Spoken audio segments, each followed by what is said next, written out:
Welcome to Running Hot, the all-new motorsports betting podcast from Action Network. I'm your host, Nick Giffen, predictive analyst here at Action Network, and joining me, my co-host and good friend, Steven Young of Roto Grinders, better known as Stevie TPFL. Welcome to the season preview episode of Running Hot. Stevie, how are you doing? You excited for a new season? I'm excited for a new season. Definitely excited for this new show. We've known each other for years now. We've been trying to find ways to work together, I feel like, for years, and it's here, Nick. We're here. We're going to be betting and talking betting all year, and I'm pumped. Excited isn't even the right word. I'm pumped, and new season, second year of the car, a lot to look forward to this year.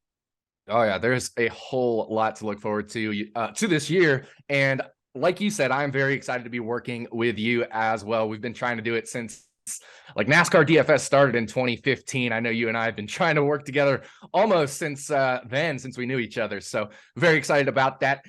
We'll be with you all season long, bringing you betting content every week that cars are on track. We'll preview the upcoming race weekend, and of course, we'll give you our favorite bets. Since there's no race this coming weekend, though, with teams and drivers having a week off after the Clash and before the Daytona 500, Stevie and I are going to preview the 2023 season and give you our favorite futures bets for the 2023 NASCAR Cup Series season. So, Stevie, you ready to dive into this?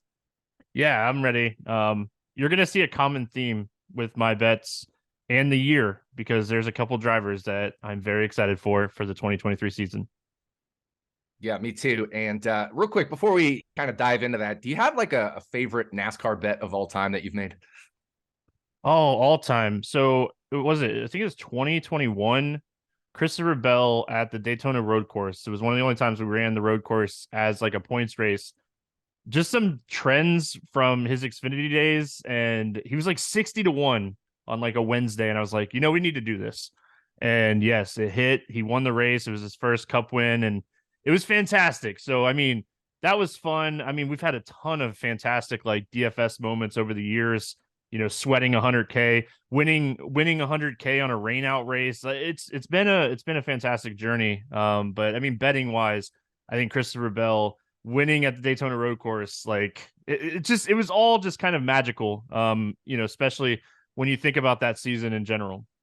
Yeah, it certainly was. I think for me, my favorite betting moment had to come this past year. I had a run there of just hitting some crazy winners several weeks in a row or like 5 out of 6 weeks. But I think my favorite of those had to be Chris Buescher winning at the Bristol night race. I just felt like my capping process was really sharp at that period of time. And even though Chris Buescher, I think it only led 1 or maybe 0 laps ever at Bristol, just the way I saw those Roush cars running at similar tracks, I just thought this was the time to fire at 125-1. And sure enough, for some reason, Harvick pitted late and Buescher stayed out and was able to hold off Hamlin and Harvick and all those other guys. So that's definitely my favorite betting moment. Let's try to have a new favorite betting moment in 2023. Speaking of 2023, we got to get into these changes. We have some new drivers and some new places, even some new team name changes or ownership changes. Got a lot of rule changes. So we're just going to quickly go through these. We're not going to go into too much detail here, but real quickly, drivers in new places. We have Kyle Busch and Tyler Reddick kind of swapping places. Kyle Busch fills that number 8 ride at Richard Childress Racing, whereas Tyler Reddick, he's not filling that 18 car. Instead, he's going to 2311 and hopping in that 45 car, which is a sister team to Joe Gibbs Racing. So a little bit of a trade there. And then filling in that 18 seat, but switching that number to 54 is rookie Ty Gibbs, joining his grandfather, Joe Gibbs, at Joe Gibbs Racing. We also have Ryan Preece hopping into the number 41 car at Stewart-Haas Racing, and Noah Gragson filling in for Ty Dillon in the newly rebranded Legacy Motor Club. So it's no longer Petty GMS. It is now Legacy Motor Club. So those 5 driver changes are the major changes. What are you looking for from maybe 1 or 2 of these guys here, Stevie? We're going to talk about it when we get into the picks a little bit, but I'm really concerned about Tyler Reddick, where he kind of excelled last season was on the road courses, and where Toyota really struggled was on the road courses. So Chevy hit on something super early on the road courses, and you saw it throughout the entire season. And I'm worried about that for Reddick going into the Toyota camp. Is it going to be the same kind of thing? I don't think Kyle Busch really is affected much by going from Toyota to Chevy, maybe even better on the road courses. He's already very good everywhere. He's one of the best drivers we've ever seen. I'm really excited for Ryan Preece. We have, I think, 5 or 6 short flat tracks, and this is a type of racetrack that, like, we're not even expecting him to run top 10. We actually think that Ryan Preece has a chance to win those type of races, and a fuel pump issue cost him a clash. Like, he was one of the only people that could pass on the outside. So Gibbs and Gregson, we'll see. Rookies with this car, they got a little seat time last year, but I really am kind of focusing on, does Reddick decline and how well does Ryan Preece do on some of these tracks that really suit him with this car? Yeah, I would agree with all those. And I thought Priest, like you mentioned, was really good at the Clash, was able to drive forward. And I thought it was very notable that his odds were like 50-1, 60-1 to win the Clash there. If we get some odds like that at some of these other shorter flat tracks, we could have some good paydays here potentially on Ryan Preece this year. Moving forward, let's also talk about the new rules changes that NASCAR has introduced for the 2023 season. Announced them just last week. Got a lot of rules changes here, so we're just going to fly through them. At road course races, they have removed the stage break caution. So they'll still award stage points, but they've removed the caution break. So that race, if it hits the end of a stage, will still just stay green and still keep racing. They also eliminated the top 30 rule to make the playoffs. So for example, if Corey LaJoie wins Atlanta and finishes 31st in points, he still would be eligible for the playoffs now, whereas last year he would not have been. We also have rain tires for some of the shorter ovals. We're talking the Martinsville, the Phoenixes, the Richmonds of the world. And it's not going to be full on wet conditions they would race these in, but damp conditions. We do have wet tires for those. So we could potentially have one of those races in our future. The loose wheel rules have been changed a little bit. If the loose wheel occurs under yellow on pit road, it's just a tail end of the rear penalty. If it occurs under green flag conditions, then it's a pass-through penalty. And if it occurs off of pit road, then it is a 2-lap hold and you'll lose 2 crew members for 2 races. Also, they've expanded the restart zone by 25% on each side. And finally, the big one, there is no more Ross Chastain. They call it the Hail Melon. I'm not a fan of that name. No more Hail Melon, no more Chastain move where you ride the wall at Martinsville. That'll be deemed a safety issue and a time penalty. So of those rules, which do you think impacts betting the most and how? It has to be the stage break at road courses. Like, hands down, one of the most frustrating things is the fastest car on the track not being on the right pit strategy and coming out after a stage like 15th. We saw it. Was it Daniel Suarez last year at Coda? Clearly the best car, got stuck in traffic, couldn't drive back through. So this change, I think, is huge for betting, because now analyzing and getting the best car on road courses and not getting, messed up by, oh, why did he stay out during a, competition caution and, stuff like that. So I love this change for betting. I think it's huge. I also think the top 30, that doesn't really change anything. I don't think the restart zone changes anything. Rain tires on short ovals. This is huge. Like, if we're going to a Martinsville and we're projecting for like 40% of rain on a Sunday and we know that like it's going to rain, let's take some long shots, right? Let's take some shots on guys. Like, we don't know what this is going to do. No one knows. Like, we can test it and all that stuff, but I think the first time, and it might not even be this year, but the first time that we get to take advantage of this, like, we're going to be firing some 40-1s, some 45-1s, and just having some fun with it. Because, I mean, at the end of the day, I think it's going to be a lot of fun to watch, and I think it's going to be a lot of fun to bet.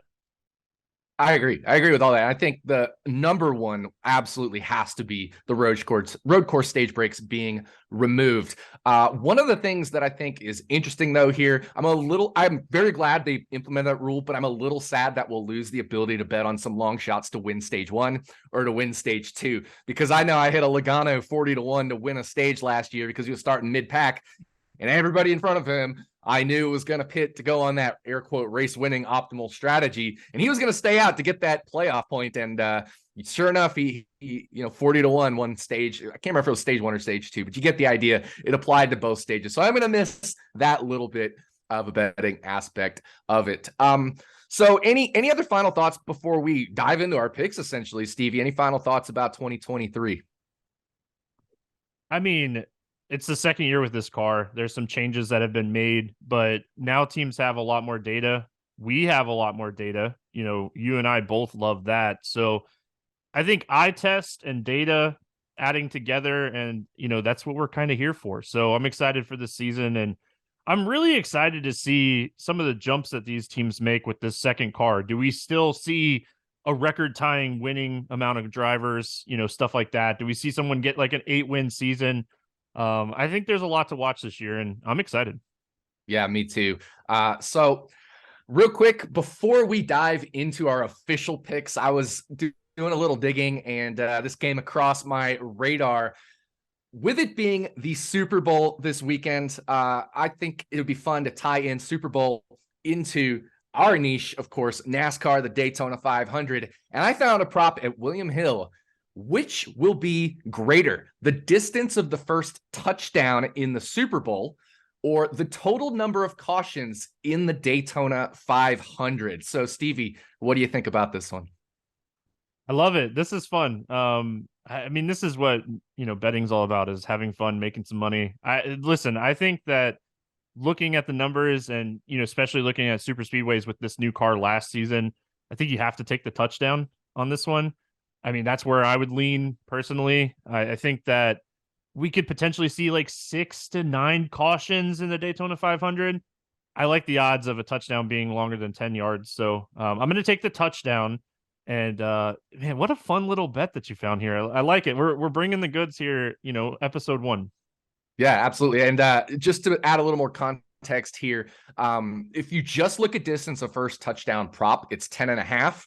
And I crunched the numbers on the Daytona 500 since 2017, which is an important cutoff because that's when the stages started. And there's cautions for the stages, 2 cautions guaranteed for stage 1 and stage 2. So since 2017, the average number of cautions is 8.5 and the median is 8. And there's only been one time at the Daytona 500 where the cautions have been outside of the 7 to 9 range, right? And the line for the touchdowns is 10.5, and only once has Daytona 500 had more than 10.5 cautions. So you definitely got to go with the longer one, the greater one being the first touchdown distance, especially with the high-powered offenses of the Chiefs and the Eagles. So I think it's going to be great because then we probably, unless Jalen Hurts' first touchdown is 1 yard, we're probably still sweating this bet going into next weekend as well. All right, so that is going to do it for our little intro here. And now we got to get to the picks. We are going to take you for a lap around the 2023 NASCAR season. So, Stevie, we are diving right into turn 1 with our first picks. What do you have for us in turn 1, Stevie? I got Ryan Blaney to win the championship, 11-1. Love this spot for him. This was arguably the best car last year. I don't think anyone can really argue it. He had speed all year. He was first in green flag speed, first in raw speed last season. He was super unlucky not to win a race. He's the 6th favorite to win the championship on most books, which seems like really nice value given just how good he was last year. We are expecting a lot better pit road just in general this year. So this was one of the worst teams when we're looking at the numbers on pit road. If they can be a little bit better, I think Ryan Blaney wins 3+ races. So getting him at plus 1100 here to win the championship is where my favorite, turn 1 future pick is going to be. Yeah, I really like that. Ryan Blaney, like you mentioned, he started off last year just so fast. I mean, he could have won Auto Club. He had a great car there. He had arguably the best car at Phoenix one. And then, him and Chase Elliott, and then all heck broke loose at the end of that race. And he was right there in contention for some other wins. Was very unlucky to not win a race, as you mentioned. So I like that pick. Ryan Blaney is Stevie's pick to win the championship as a bet. My turn 1 pick is going to be Martin Truex Jr. to win the championship at 14-1. I would take this down to 12-1, but I'd probably pass if it was anything lower than 12-1. Let's just look at last year, right? He didn't win. We all know that. He didn't even make the playoffs because of the way the playoff system works. He was the first driver without a win. So that means he didn't make the playoffs because he didn't have that win to get him in. but he was fourth in regular season points. He got the monkey off his back, so to speak, with that Clash win, a really dominant Clash win. I mean, he easily had the best car. He drove through the field in his heat. He drove to the front. Yeah, there were some late restarts where maybe he lost the lead a little bit, but he clearly had the best car. Him and maybe Ryan Preece and Bubba Wallace arguably had the best cars there. Austin Dillon also looked really good, by the way. But also, JGR, Toyota, they improved as a whole as the year went on last year. They were out to lunch early on in the season in the road courses, especially, and they made some gains on the road courses as the year progressed. I expect that to continue into 2023. They may not be the best, but at least I think that helps them as far as making the playoffs. If maybe if instead of being fourth in regular season points, he's third or second, he's able to pip Ryan Blaney in that aspect last year if they were better on the road courses. So that certainly helps them get into the playoffs, I would think there. They also were just better overall. I mean, they struggled early on in the season. Auto Club, especially Las Vegas, they had some issues as well. Sorry, not Las Vegas. They were good at Las Vegas, but after that, they were still a little slow compared to the field, but they really ramped it up throughout the season there. I think both Bubba Wallace and Kurt Busch at 23-11, the sister team to JGR, were evidence of that. They both came on halfway through the year and were threats to win, especially Bubba Wallace after, of course, Kurt Busch's unfortunate concussion issue there. But Bubba Wallace was a threat to win week in and week out, especially in those mile and a halves. Denny Hamlin, he was 15th in regular season points, and he almost made the championship fourth, not for the Ross Chastain move there. So certainly big improvement there on the JGR side. So I think the whole Toyota camp improved last year. I think Martin Truex Jr. definitely makes the playoffs, and he makes the playoffs. He absolutely shouldn't be 14-1 to win the championship. He'd be better than half of those drivers, I think. So that's why I like him down to 12-1. I love that. I think this is a fantastic value. It won't be this way.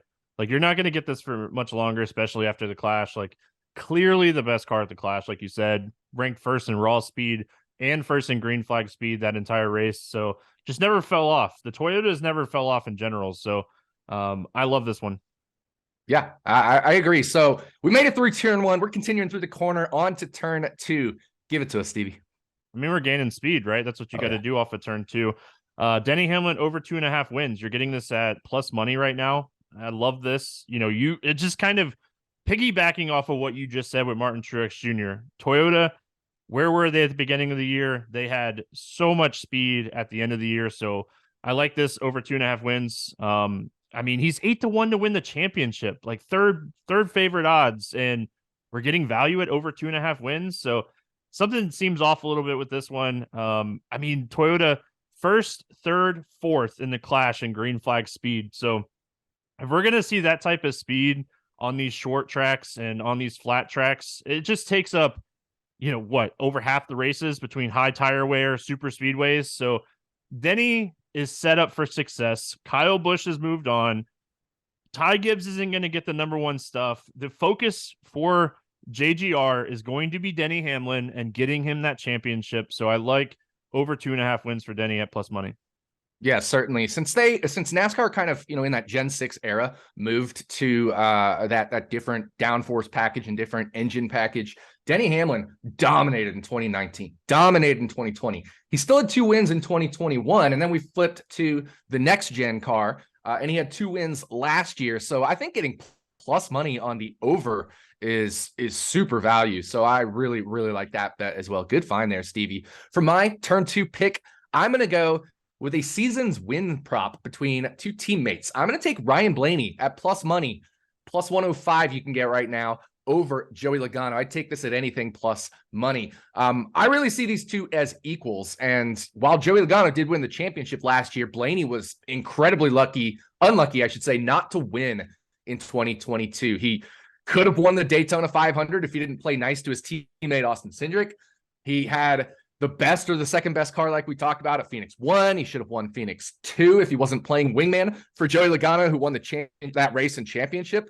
He even made some big gains at his worst tracks, like Richmond, Darlington, and Homestead. He had some of his best finishes at a couple of those tracks last year. So I think, Logano and Blaney are absolutely equals. And it's almost like Blaney's being owed a little bit at this point of good karma or something like that. As you talked about with the championship bet, he had the fastest average green flag speed ranking among all drivers.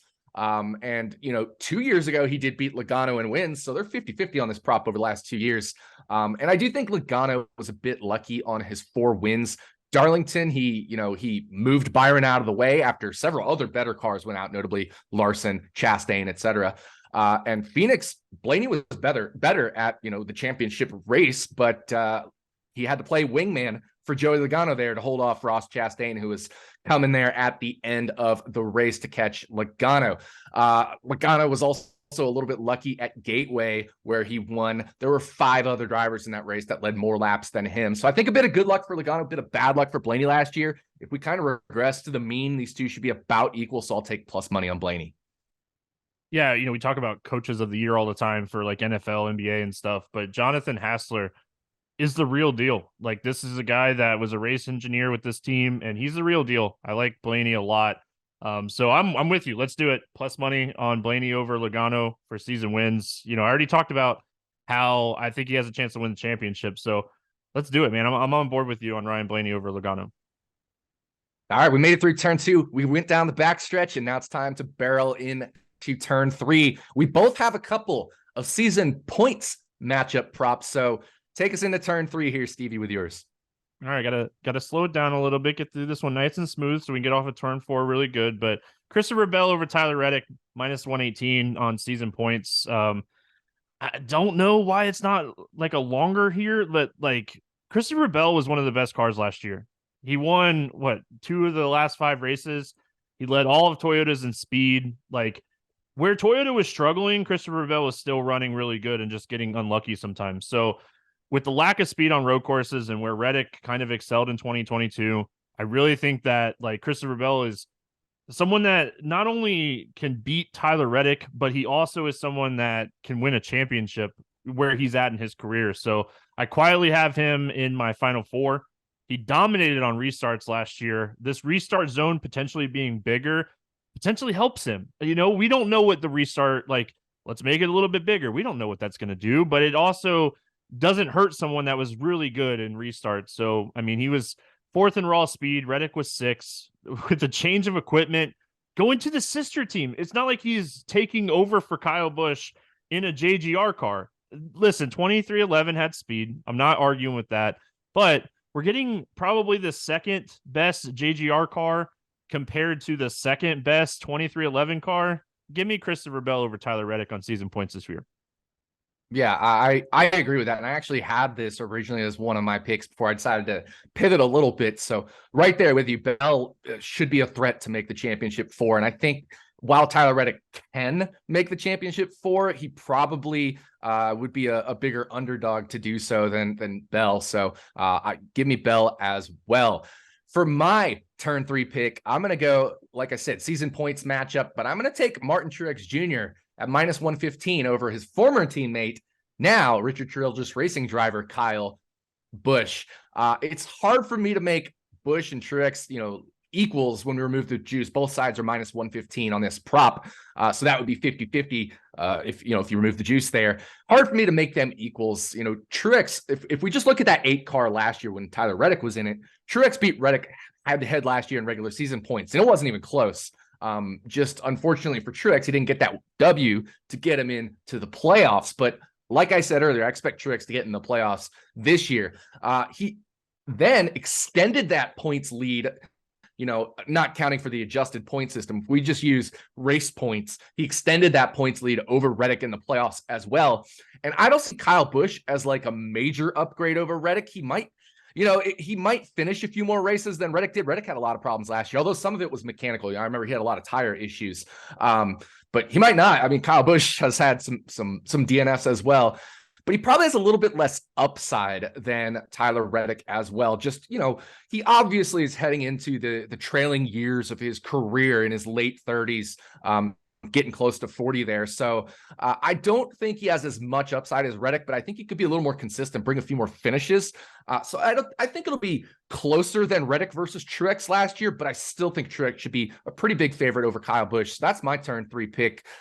Stevie, we're going to go barreling into turn 4, right? We made it through turn 3. Now it's time to hit the throttle and let's work our way towards the start finish line. What do you have for turn 4? I mean, when we're going through turn 4, we got to hit the throttle, like you said, and there's no better way to hit the throttle than having my first hot take of 2023, and that I is love it. Chase Elliott under 3.5 wins at plus 110. I said this to Nick, and I was like, I'm gonna put it in turn 4 instead of turn 1. I don't want to come out of the gate like too hot for everyone, but I love this. I land in Nashville on Friday, and this right when I get out of the car, I'm going to be placing this one, putting my money where my mouth is. 8 winners in the last 10 races last year. Chase Elliott was 5th in raw speed, 4th in green flag speed, but he's the favorite to win the championship by a good margin. We have spread out wins again this year. I don't think anyone wins more than 4 races. I think that this car, where we are at, I think 2024, 2025, we see teams take a huge step. But I think with this car where we're at right now, we're going to see teams still in that like 2 to 4 win range. I don't think Chase Elliott is the guy that everyone thinks he is. Like, you look at it, he backed into some wins last year. Listen, I know it's a hot take. I know at the end of the day, I know it's a hot take, but I don't think Chase wins the championship, first of all. And I think that he stays under 3.5 wins this year. I love it. I love a good hot take, especially when you take NASCAR's most popular driver, the guy that's won the most races last year, and was arguably running away with the regular season points race there partway through the season. I love it. I think that's a super hot take. So Chase Elliott under 3.5 wins plus 110 is Stevie's turn 4 pick. My turn 4 pick. I'm going to go Daniel Suarez under half a win. In other words, I'm saying he's not getting a win this year, and we get that at plus 130. So some very solid plus money. You mentioned Daniel Suarez dominated COTA last year, Circuit of the Americas, and then after stage 1, he kind of had to go back through the field because he stayed out at the end of the stage 1 to win the stage 1 points and all that stuff. And then he had trouble moving through the field. He spun out. He also won Sonoma, but then they kind of fell off a bit at the road courses. Both Chastain and Suarez. Trackhouse Racing did lose a little bit, partly to the emergence of Tyler Reddick at the road courses, but also Chase Elliott was really dominant at the road courses there at the end as well. And Suarez and Chastain, they were about 5th place cars at best on the latter half of the road course season. He did have some moderate success at the intermediates, like he led in the 30 to 35 lap range at the Coca-Cola 600, at Michigan, at Las Vegas 2, but nothing like significantly dominant where you're like, man, he was the car to beat. So I just am not quite sold on him being a guy that's going to be dominant and winning a race. He's going to have to sneak a win in there, I think, this year. And, super speedways, he's never been good at super speedways. You'd always think like, well, there's always the opportunity at super speedways, but he's just not really had much success at super speedway. So I actually have him favored for 0 wins if I look at the season as a whole and kind of cap his win probabilities at each of those races ahead of the season, which is hard to do, but kind of doable. I mean, there were some races last year, even after 2311, Trackhouse Racing became really, really good, that I was still showing about 1.5% win probability on Daniel Suarez. So I have him favored for 0 wins. So I really like getting plus money. So that's going to wrap it up, dude. We made it through turn 1 through turn 4. There's only one thing left to do. What's that, Stevie? You gotta go to victory lane. I got my pass. You got yours to get into victory lane this week? I sure do. We got our passes. We're going into victory lane. Stevie, what's our victory lane pick for the week? This means we are both on this play because we're in victory lane with it. Yeah, I mean, there's no surprise to anybody that knows me. William Byron plus 1,600 to win the championship. Like, Nick, I love that you like message me and you're like, hey, this is better here. So shop this one because this line's moving all over the place, but we got it at 16-1 for Byron to win the championship. Arguably the best car in the first 10 races last year. There was no doubt. There's been a lot of rumors floating around that Hendrick Motorsports kind of had William Byron, checking things out, testing things. And like, this is something that Hendrick has done in the past. Byron got that second win. And like at the end of the day, when we're looking at stuff like this and we see like super fast speed kind of disappearing, a lot of issues mechanically, and then playoff start, and he was just, there's the speed again. So for someone that still ended up 7th in green flag speed with no speed in the middle of the season, I think this is a really, really plus value bet. Yeah, and you can get this 16-1 at FanDuel. So, like you said, shop around, make sure to grab it because it's incredible value. And I'm right there with you.